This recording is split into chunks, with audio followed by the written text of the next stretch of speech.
आज मुझे जनता ने कहे तो उसका उपहार देने का काम किया है। आज पूरा गढ़वा विधानसभा उमड़कर और मेरे नामांकन में मुझे हौसला बढ़ाने का, मुझे अपना प्यार आशीर्वाद देने का काम किया है।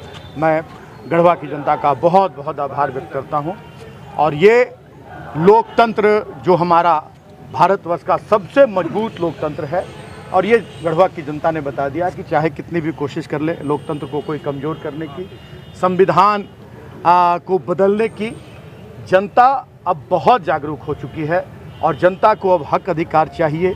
जो हमारी झारखंडी जन सरोकार की सरकार जो जनता ने 19 में गठन कराया, झारखंडी मानसिकता की सरकार, अंतिम पंक्ति के लोगों को रोटी, कपड़ा, मकान, सड़क, स्कूल, अस्पताल, सिंचाई की व्यवस्था देने वाली सरकार, और एक गढ़वा जो अभिशप्त जिला कहलाता था, अभिशप्त विधानसभा कहलाता था, उससे गढ़वा को मुक्ति दिलाने का मैंने काम किया है गढ़वा की जनता के आशीर्वाद, स्नेह, प्रेम और मार्गदर्शन से। और ये बताने के लिए काफ़ी है गढ़वा की जनता का जो आज प्यार और जन सैलाब उमड़ा कि गढ़वा में कोई भी व्यवस्था नहीं थी।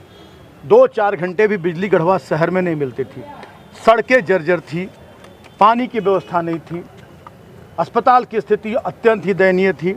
एक हमारी बेटियों को पढ़ने के लिए डिग्री कॉलेज नहीं था, महिला कॉलेज, कोई भी तरह का के यहाँ अच्छे स्कूल नहीं थे, सारी सुविधाएं, कोई मनोरंजन के साधन नहीं थे, कोई पार्क नहीं था, किसी तरह का कोई भी गढ़वा कहे तो 17वीं सदी में जी रहा था।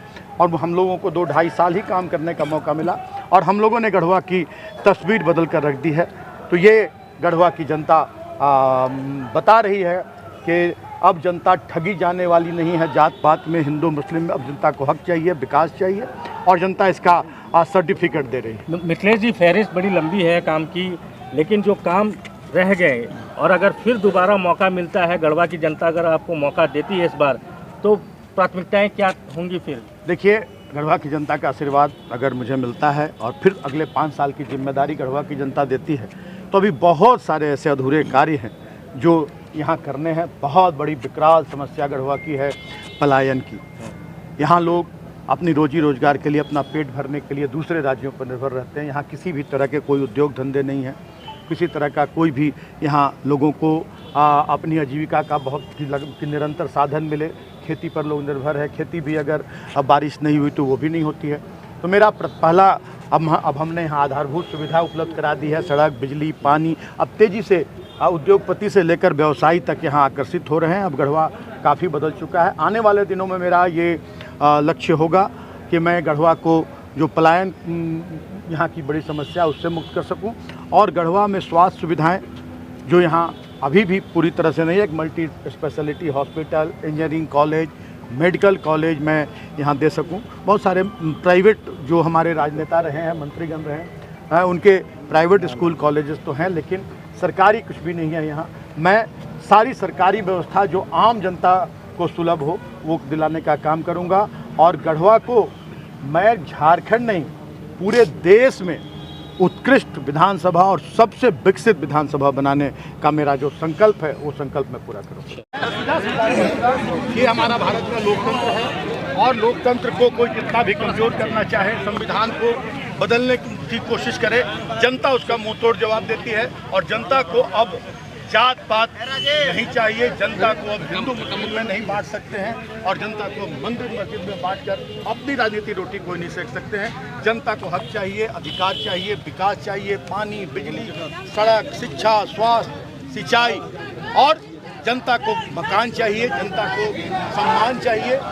तो ये जनता ने आज गढ़वा की जनता ने बताने का काम किया है कि 2019 में जो झारखंडी जन सरोकार की सरकार बनी, और हमारे माननीय मुख्यमंत्री हेमंत सोरेन जी ने जो अंतिम पंक्ति के लोगों को लक्ष्य करके योजनाएं देना शुरू, चाहे मैया सम्मान हो, 50 साल के हमारे आदिवासी और हमारे अनुसूचित जाति के लोगों को पेंशन देने की बात हो, सभी महिलाओं को 50 साल में पेंशन देने की बात हो, सावित्रीबाई फुले की योजना देने की बात हो, या मैया सम्मान के रूप में 2500 रुपये प्रति माह देने की बात हो, ये सारी चीज़ों पर जनता ने मुहर लगाने का काम किया है। साथ ही साथ जो आज तक जनप्रतिनिधियों ने आज़ादी के बाद से गढ़वा की जनता को छलने का काम किया, ठगने का काम किया है, सिर्फ उनका वोट लूटने का काम किया, उन्हें बरगला कर बतला कर बांट कर, जनता ने इसका जवाब देने का मन बना लिया है कि वैसे लोगों को दोबारा जनता मौका नहीं देगी। और मेरे 3 साल के काम, 2 साल कोरोना में बीता, 6 महीने राजनीतिक झंझावतों में बीते, 2.5 साल के काम पर जनता ने मुहर लगाने का काम किया है। और आज देखिए लाखों की संख्या में लोग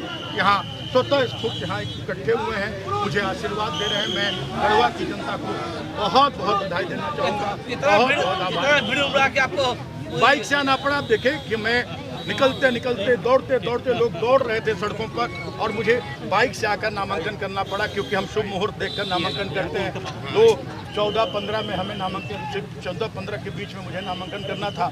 मैं भागते हुए बाइक से आया, बाइक भी निकालना मुश्किल था, इतना ज़्यादा लोगों का प्यार उमड़ा था, लोग संख्या में उमड़े थे इतने ज़्यादा।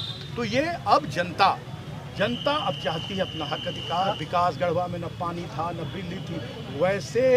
वैसे जनप्रतिनिधियों के लिए एक सबक है कि जो आज तक जनता को बेवकूफ़ समझते आए, जनता को बांटते रहे जात पात में, हिंदू मुस्लिम में, और अपनी राजनीतिक रोटी सेकते रहे, अब जनता उन्हें सबक सिखाने के लिए तैयार है। और वैसे लोगों को जनता अब कभी मौका नहीं देगी, ये मुझे पूरा भरोसा है। और जनता आने वाले दिनों में मुझे आशीर्वाद देगी। तो मैं गढ़वा को अभी झारखंड में पहचान दिलवाने में कामयाब हुआ हूँ। मैं आने वाले दिनों में गढ़वा को पूरे देश में मैं एक ऐसे मुकाम पर पहुँचाऊँगा कि गढ़वा से पूरे देश के लोग गढ़वा को देखने आएंगे।